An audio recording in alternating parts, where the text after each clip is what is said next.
time to go full episode on this show and talk about Princeton. Now, I'm going to give you the full history, my full exposure. Obviously, it's one of the ancient 8 schools, which we call the Ivy League. Don't ask me right now all 8 of those schools, but let me have some fun. Harvard, Yale, Princeton. I always say that in that order, too, because it seems like those 3 are a little different. Columbia, Dartmouth, Brown, Penn. Oh, man. It's always one I forget. Golly.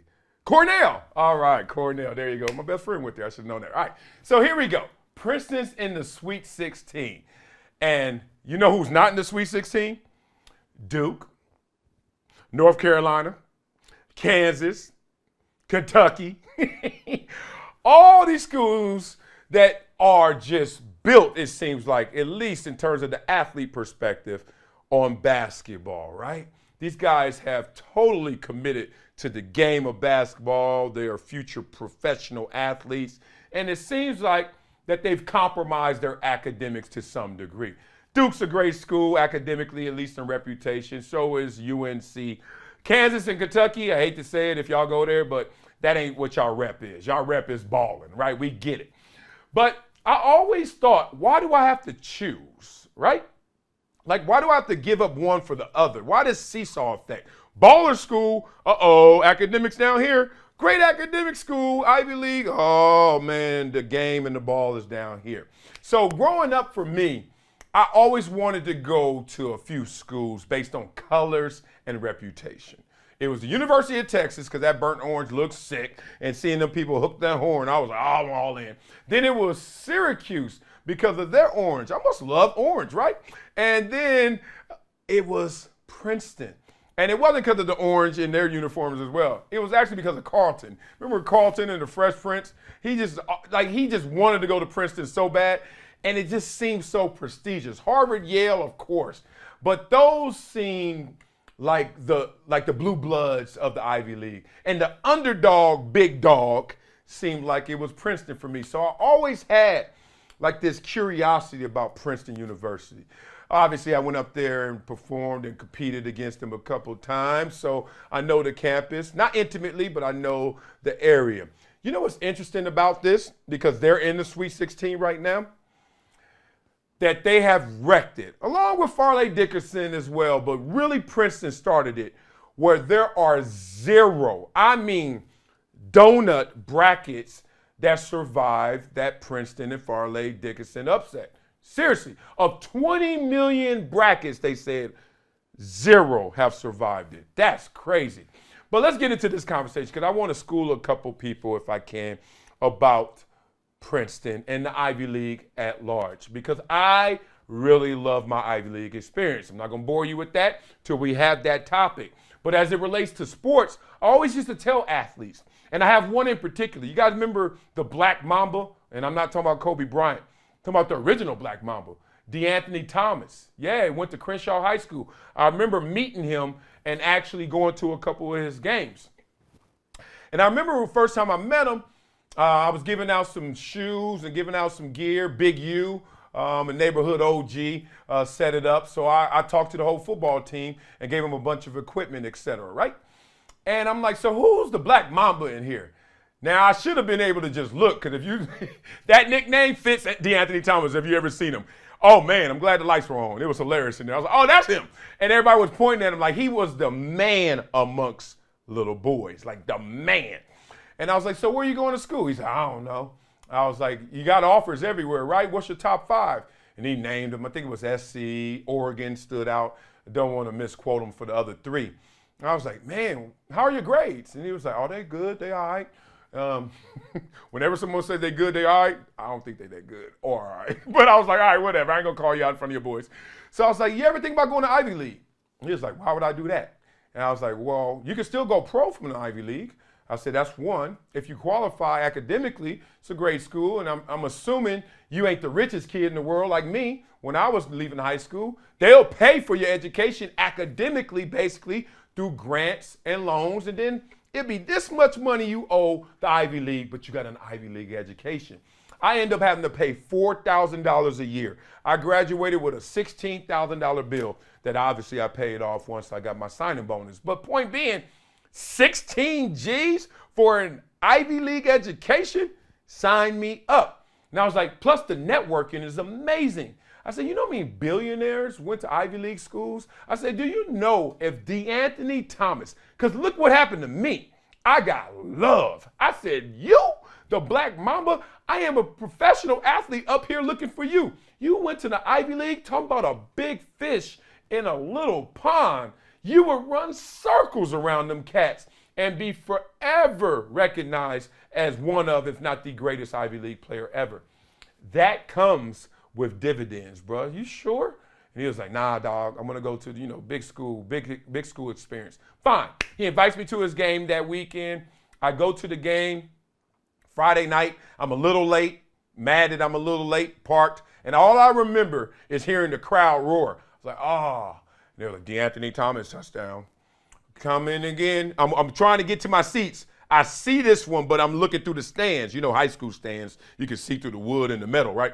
I was like, DeAnthony Thomas, touchdown. That's 2 touchdowns, y'all, since I parked. Then I walk up the stands. You got to say hi to everybody. What's up, baby? What's up? All right. Then you sit down. I sit down, and I look, finally settled in, kind of like, DeAnthony Thomas touchdown. I was like, what the hell? I was like, oh, that reputation fits this dude. So he obviously went to Oregon and did his thing and went to the NFL. I was like, dang, do people understand that football started in the Ivy League? Do y'all know that? Let me give you the date. November 6, 1869, right? My first birthday. Let me stop. The first football game ever between Princeton and Rutgers. And then the Ivy League took off with it. Let's go through this. Here's some fun facts. Top 5 programs with national titles. Who has the most? Number 5 and 4, tie. We got Michigan sitting there, right? And then who's number 3? Michigan, I think Ohio State. Number 3, Alabama. Number 2, Yale. What'd you say?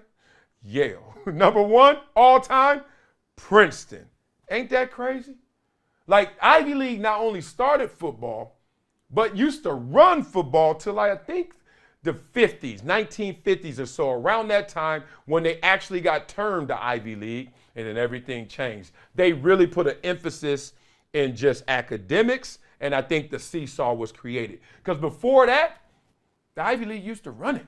Like, you imagine that? Your granddaddy and them like, oh, what you talking about? All these other programs. What do you mean? Ohio State and them. You stop it. Yale and Princeton are the best. That's what they were said back then. It's crazy. I know that even Columbia, and y'all know our reputation is not the best in college football. We won the Rose Bowl in 1934. Why do I know that? Because they used that to recruit me. Say, hey, we big school, we big time. Well, in 1930 we were, at least. So it's funny, I look at this, and you look at the ancient 8 schools and how they all were created by some of our founding fathers, Benjamin Franklin over there, Penn, etc. And you just look at all these schools and their reputation. And everyone thinks that their reputation of elitism comes from their academics. Partly. Also, people think it's just because they've been around longer than any other school. Partly. But you know what it also was associated with? Listen to this. The elitism of these schools was really due to their prestige in the realm of sports, like basketball. Ain't that crazy? I just think that's hilarious, man, how the world goes round, right? And now we're back here again. What will Princeton do? They've already won a game against who? Arizona. They beat them by 5. Arizona, 2 seed. Beat Missouri, 7 seed. Blew them out. Like, what are y'all doing on the court? And see, Missouri, I knew they were in trouble because you got to out-athlete an Ivy League school. You ain't going to outsmart them, duh. You're not going to out-team them and be this glue. You're going to have to out-athlete them. Like, it got to be McDonald's All-Americans all around, and they got to play disciplined. If that's the case, you're going to run them off the court. But if that's not the case, in Missouri, let's just say I think there's a little off in terms of their talent level being the same as Arizona. So now you coming right to where the Ivy League wants you.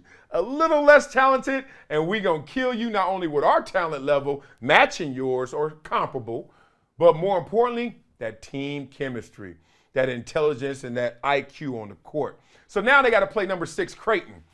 Now, it is a higher seed than Missouri, so you got to put some respect on them. They still in the tournament, but it's Creighton. Like Creighton just don't sound like Arizona. It doesn't sound like Missouri.